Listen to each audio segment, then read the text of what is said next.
തേനിയിൽ ക്ഷേത്രമുറ്റത്ത് കളിച്ചുകൊണ്ടിരുന്ന കുട്ടികളെ മിഠായി നൽകി പീഡിപ്പിച്ച കേസിൽ പൂജാരി റിമാൻഡിൽ.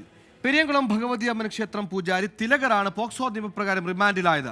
നാട്ടുകാർ സംഘടിച്ചെത്തിയതോടെ ക്ഷേത്രത്തിൽ ഒളിച്ചിരുന്ന ഇയാളെ പോലീസ് എത്തി പിടികൂടുകയായിരുന്നു.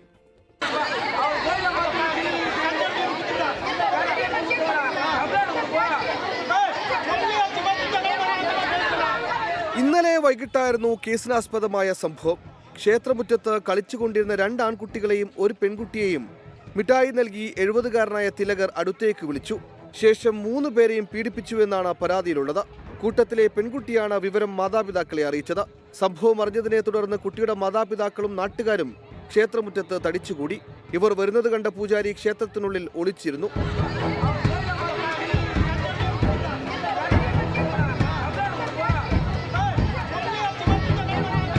വിവരമറിഞ്ഞതോടെ പെരുകുളം പോലീസ് സ്ഥലത്തെത്തി ഒളിച്ചിരുന്ന പൂജാരി കസ്റ്റഡിയിലെടുത്തു. പോലീസ് അറസ്റ്റ് ചെയ്ത പ്രതിയെ കോടതിയിൽ ഹാജരാക്കി റിമാൻഡ് ചെയ്തു.